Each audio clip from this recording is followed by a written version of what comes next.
Salut à tous, c'est Topsy, j'espère que vous allez bien. Suite à ma dernière vidéo, vous avez été nombreux à me demander soit où est-ce que je trouvais mes fraises, soit quels paramètres de coupe j'utilisais. Et c'est ce qu'on va voir dans cette vidéo.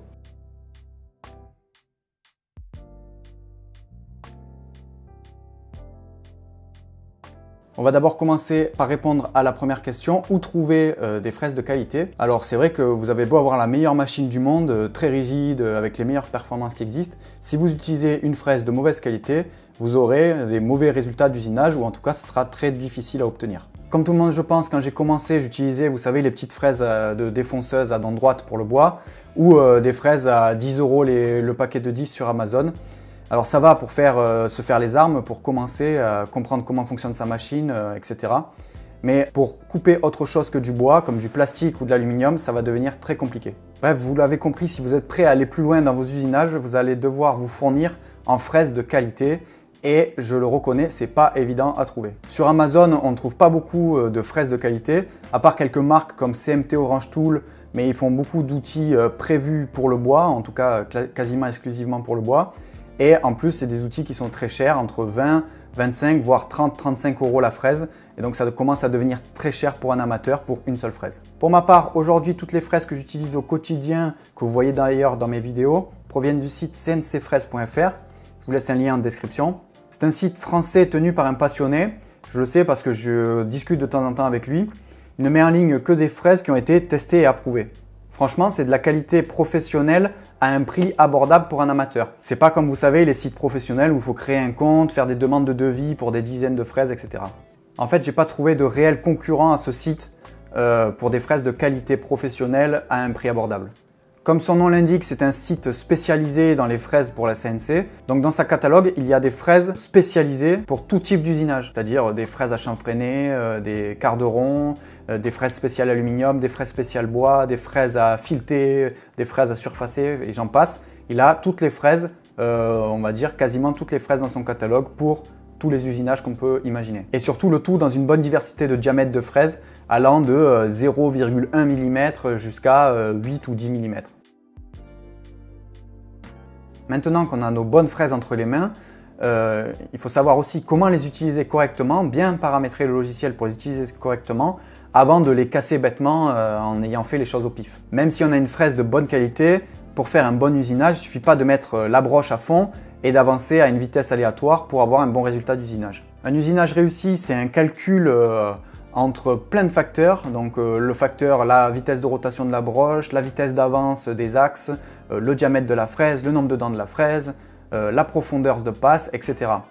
Donc je sais, ça fait beaucoup de facteurs à prendre en compte, ça peut faire peur, mais je vous rassure, on ne va pas rentrer trop profond dans le détail des calculs.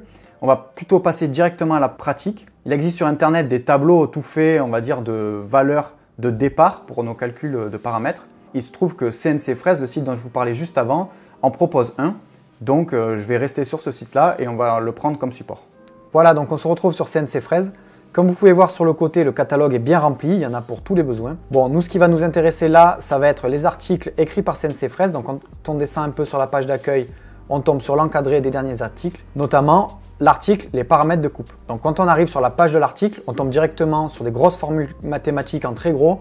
Ça peut faire peur, mais vous verrez, elles sont très simples. Il donne plus de détails dans son article que ce que je vais vous donner moi. Nous, on va passer directement à la pratique. Donc je vous laisserai aller le lire si vous voulez en savoir plus. Donc pour passer à la pratique, on va descendre directement en bas de l'article et ouvrir le PDF qui contient le fameux tableau dont je vous parlais jusqu'à présent. Donc dans ce tableau, on peut retrouver les matières à usiner ainsi que des valeurs conseillées de départ pour nos calculs de paramètres. Le calcul, lui, se décompose en 3 étapes. Première étape, la vitesse de rotation de notre broche.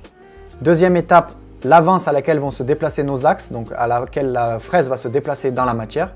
Et la profondeur de passe, donc à quelle profondeur la fraise va se déplacer dans la matière pour chaque passe. Donc pour l'exemple, moi je veux usiner de l'aluminium avec une fraise de 4 mm, une dent. Donc dans le tableau des matières, c'est cette ligne-là qui va m'intéresser, la ligne aluminium. Donc on va commencer par faire le calcul de la vitesse de rotation de notre broche. Pour ça, on nous dit qu'il faut multiplier 1000 par VC. VC, c'est la vitesse de coupe, donc c'est une valeur conseillée dans le tableau. Donc moi, c'est entre 100 et 150 pour de l'aluminium. Je vais donc prendre 150 que je vais multiplier par 1000. Ce qui nous donne 150 000. divisé par pi multiplié par le diamètre de notre fraise. Donc dans mon cas, le diamètre de ma fraise, c'est 4 mm. Donc je vais diviser 150 000 par pi fois 4. Ce qui me donne 11 900 tours, donc en gros 12 000 tours minute pour ma broche. Pour la deuxième étape, on va calculer la vitesse d'avance en matière. Donc pour calculer cette vitesse, on va déjà utiliser le calcul qu'on vient de faire avant. Donc n, c'est le résultat du calcul qu'on vient de faire, qui est 12 000. Donc déjà, je sais que dans mon calcul, je commence par 12 000 multiplié par Fz. Fz qui est une valeur conseillée encore une fois dans le tableau. Donc pour l'aluminium, on a en Fz pour 4 mm, supérieur ou égal à 4 mm, 0,015 mm par dent. Donc Fz, c'est l'avance par dent. Donc en fait, je vais multiplier mon 12 000 par 0,015 mm. Donc je vais refaire le calcul. 12 000 multiplié par 0,015 mm. Et ensuite, on multiplie par Z, qui est notre nombre de dents. Moi, je ne vais pas le faire parce que mon nombre de dents, c'est 1. Donc 180 multiplié par 1, ça donne 180. Donc je sais que je vais devoir tourner à 12 000 tours et avancer à 180 mm par minute que je vais configurer dans mon logiciel, comme par exemple Fusion 360. Et enfin, dernière étape, il me reste à connaître à quelle profondeur de passe je vais devoir faire plonger ma fraise. Donc là, c'est un calcul encore plus simple, c'est un simple coefficient. Donc là, on voit que pour de l'aluminium, pour une fraise supérieure ou égale à 4 mm, nous avons un coefficient de 0,25, ce qui me donne 1 mm. Donc je vais pouvoir prendre une passe maximale de 1 mm à 180 mm par minute en tournant à 12 000 tours par minute. Vous voyez, c'est un calcul très simple qu'on peut faire en 1 minute. Ça va vous éviter de casser vos fraises, ça va vous éviter de massacrer vos usinages, de brûler votre matière, etc. Ça va vous éviter beaucoup de problèmes. Voilà, on a fini avec la théorie et les calculs de départ en fonction de nos fraises et notre machine. Alors attention, l'auteur du document l'indique bien en bas de page, les valeurs présentées ici sont des valeurs de départ, donc très prudentes. Ça va être à vous, après, au fil de vos tests et de vos essais, d'augmenter ou de réduire ces paramètres en fonction des capacités de votre machine. Dans mon cas, comme ma machine commence à être bien rigide, j'augmente régulièrement, voire tout le temps, les paramètres, les vitesses de rotation et d'avance proposées dans le document. Mais je me base toujours sur ce document pour valeur de départ quand j'ai une nouvelle fraise. Pour ceux d'entre vous qui utilisent des broches non pilotées par ordinateur comme la Makita par exemple, je pense que ça représente une grande partie des gens utilisant des CNC amateurs. Je vous conseille fortement de vous équiper d'un tachymètre numérique. Ça coûte entre 20 et 40 € et ça vous permettra de régler précisément la vitesse de rotation de votre broche avant vos usinages. C'est ce que j'utilisais avant d'avoir une broche pilotée par VFD. Pour moi, c'est indispensable. Maintenant, je vais vous montrer un petit peu quelle fraise j'utilise et quels paramètres surtout j'utilise moi sur ma machine qui commence à être bien rigide. Ne prenez pas ces paramètres comme exemple si vous avez une machine qui est potentiellement moins rigide car vous aurez peut-être des problèmes. Passez toujours par le calcul des paramètres de départ et ajustez en fonction des capacités de votre machine. N'essayez pas de copier les paramètres d'autres personnes. Je vais vous montrer un peu quelle fraise j'utilise dans quel matériau. D'ailleurs, sur le PDF qu'on vient d'utiliser pour les calculs de départ, sur la deuxième page, il y a un tableau récapitulatif des fraises conseillées ou pas en fonction des matériaux pour le site CNC Fraises. On va donc commencer par les fraises que j'utilise pour couper du bois. La plupart du temps, quand j'usine du bois, c'est du MDF pour faire des gabarits. J'utilise donc toujours la même fraise. C'est une fraise de 6 mm à 2 dents droites. J'ai aussi par le passé utilisé les fraises de chez CMT Orange Tool.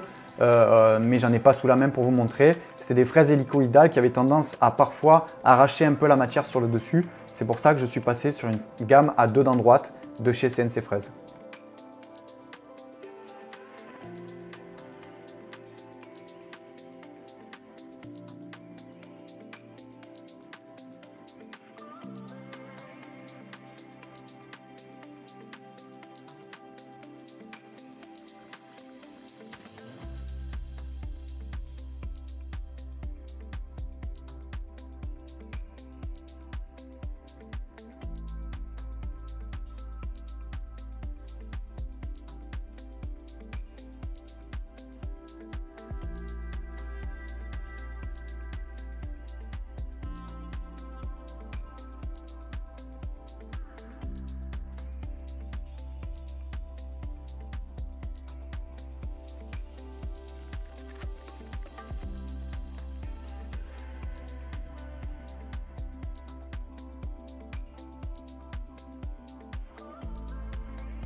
Pour l'usinage de plexi ou de plastique, j'utilise les fraises une dent DLC, quasiment exclusivement les fraises une dent. Le revêtement DLC, c'est le revêtement Diamond-like Carbon. C'est un revêtement qui permet de réduire le coefficient de frottement sur la matière et donc d'éviter l'échauffement de la matière. Dans le plastique, c'est très important puisque si on chauffe trop à l'usinage, on finit par fondre et se coller à la fraise et on finit par casser puisque la fraise ne coupe plus rien. Je vous montre pas tous les diamètres que j'utilise, mais en gros, j'utilise quasiment toute la gamme de 1,5 mm jusqu'à 6 mm.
Pour usiner de l'aluminium, j'utilise la gamme EvoMax, mais aussi la gamme DLC, dont je vous ai parlé juste avant. À la différence du plexi ou du plastique, je n'utilise pas que les fraises une dent dans l'aluminium, j'utilise aussi les fraises 2 et 3 dents en gamme DLC. Ça me permet d'accélérer la vitesse d'usinage et aussi d'améliorer l'état de surface, le fini de mes pièces.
Et enfin pour les finitions, alors c'est surtout pour l'aluminium, j'utilise la fraise à chanfreiner de 8 mm 3 dents. Alors moi c'est une fraise classique carbure, mais je crois que depuis elle est revêtue TLC sur le site.